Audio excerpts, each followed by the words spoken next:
Howdy folks, back again, Mikey Swartz here, Whiplash DVD. I just welded these gussets onto these, and I got some fresh axles in from RCV Performance. I really broke the bank on these suckers. They are salty dogs. I bought these because my 96 Tacoma that I used to run, I broke axles constantly in the front. That was my worst problem I've ever had with the truck. So I went ahead and bought these because I wanted to lengthen the axles as well. This is what really impressed me. The inner CVs on these are huge. I don't know the exact details, but these things are made out of some serious hard steel. I want to explain why I went with these axles instead of just getting the shafts from Total Chaos. First off, I did not want to have to do the work of changing them. It's a pain in the ass. I don't want to deal with it. I'm sure to some people maybe it's not a big deal, but to me, I didn't want to deal with it. It's a messy, messy job. The other thing is you don't get the warranty. Plus, you must have factory Toyota axles. I did call Total Chaos on this one. They told me the factory axles are the only ones that will actually plug into their shafts. The factory CV joints plug into their axle shafts.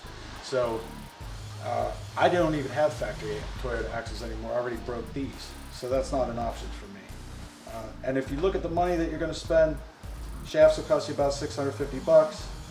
I would have had to buy stock axles from a junkyard. That's about 250 bucks for a pair. You then have to replace your inner boots. You have to get the inner cups machined. So you got a machine shop bill there. You're then going to need new grease and bands to put them all back together, and you're going to get messy as hell. I totaled it up. It would cost me about 1,100 bucks to put those axles together, not counting any of the labor that I would do myself. So I'm at almost half the money that I spent on these, and these get a lifetime warranty, and they're deemed unbreakable. So we'll see. If anyone can break them, it'll be me. Right now I'm going to put these in and see how it works out. I'm a little concerned with clearance here up against my shock when my spindle turns. Of course, I have my own custom fab long arm kit. I just tore these apart to weld these gussets in. I'm a little concerned with clearance here. We're going to see how it goes. The first thing I notice when I go to put these in is the clip on the inner shaft, on the inner CV is really kind of loose on there. What you want to do is you don't want to let it hang down like that. You want to kind of flip it this way so it can't hang down quite as low. I learned that trick from building Hondas. And hopefully this will go in without too much trouble. Although I gotta say, these suckers are stiff. Oh yeah, popped right in. And I gotta assume that clip's gonna lock it in there pretty tight. It does. Ooh, nice crisp, slides right in.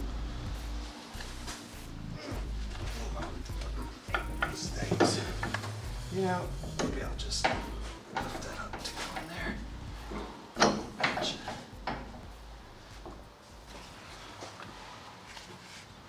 It's close.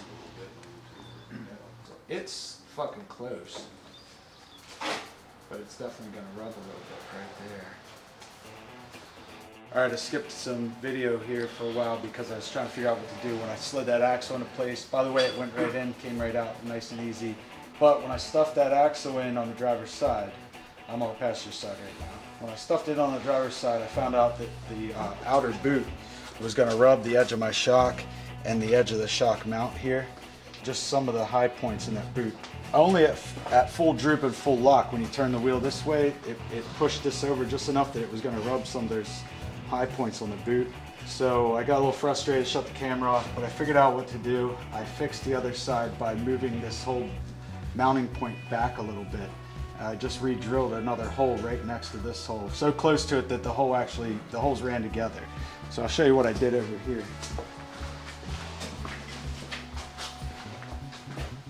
This was my solution. You can see the original hole right here. I slid the hole back by re-drilling it. I tacked a washer onto there then, and I tacked 2 washers on the inside because this is a little too wide anyway. Now you shouldn't run into this problem if you have a Total Chaos setup, because these axles are made for the Total Chaos arms. So I don't think you'll run into that problem if you have Total Chaos arms, or maybe even some of the other manufacturers. But in my case, I use stock arms and lengthen them. Definitely wanted to fix that, and I wanted to point that out to you. If those boots on those axles are going to hit anything, at any point, even if it's just at full lock, full droop, whatever. Don't put them on there, grind that stuff away, make it clear. I'm going to show you what I did on the other side just in case you run into the same problem. Basically, get my arm in place here where that bolt would fit through, and then slide this back. That way I'm not moving this up or down, because right now these things are set perfect. So I'm going to slide this in like so, and mark this where I want my new hole to be, which is going to be right about there.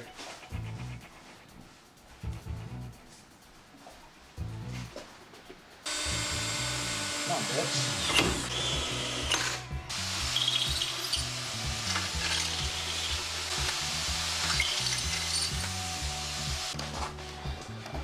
So now I got my hole drilled out here to a 1/2 inch. And then when I move this up, I already know it's not quite going to go in there because I drilled it back so far that this is going to hit the A-arm. So what I did on the other side, I'm going to do it again over here. I actually just heated this up with a torch inside here and beat it in with an air chisel just to make clearance for that so it doesn't hit straight and make noise. Yeah, there's a little hole down there making it whistle. Look at those bitchin' sweet torching goggles. You look like big old bug eyes. Hold that for me.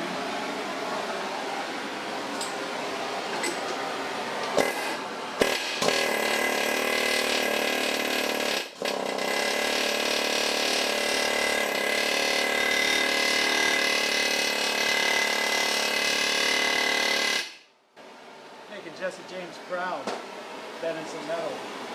Pick that up, make sure we got room now. Plenty of room now, plenty of clearance.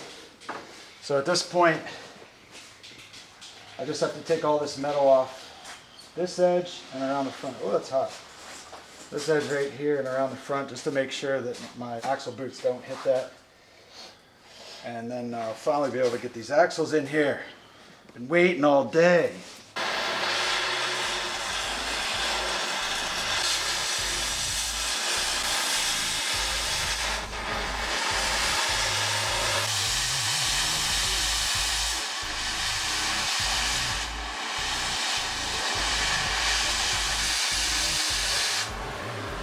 Plenty of room so those boots don't hit now. You are cutting the other side off? No, don't really have to. No. He's just making clearance.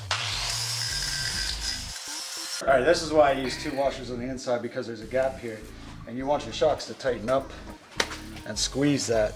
So that's why I'm putting 2 washers on the inside over here. So I wanted to push this as far forward as possible to get it away from the axle boot as well.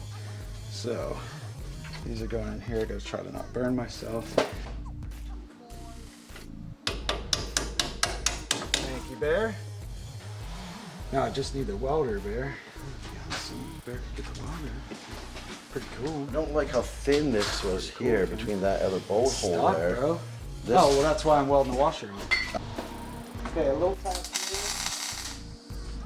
Not enough to melt the bushings, but enough to make the washer stick in place.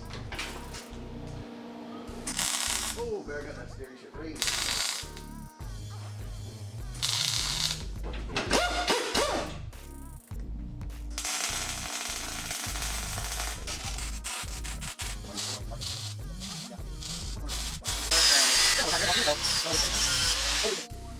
All right, so I got everything put back together now, and I just want to point out that I have clearance here. This is where I was having problems before. I know we didn't film it, but these were literally touching when I would steer at full droop. That's what I mean by full droop, full lock. These things were rubbing the shock and down here on the bracket, and now as you can see, I got clearance there, which means I'm gonna have clearance the whole way up through the range of travel. So I won't have to worry about rubbing those boots or knocking them.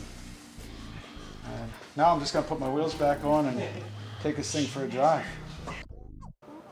On the next episode, I break a tie run in at the mud bog and really put these axles to the test. Come on back.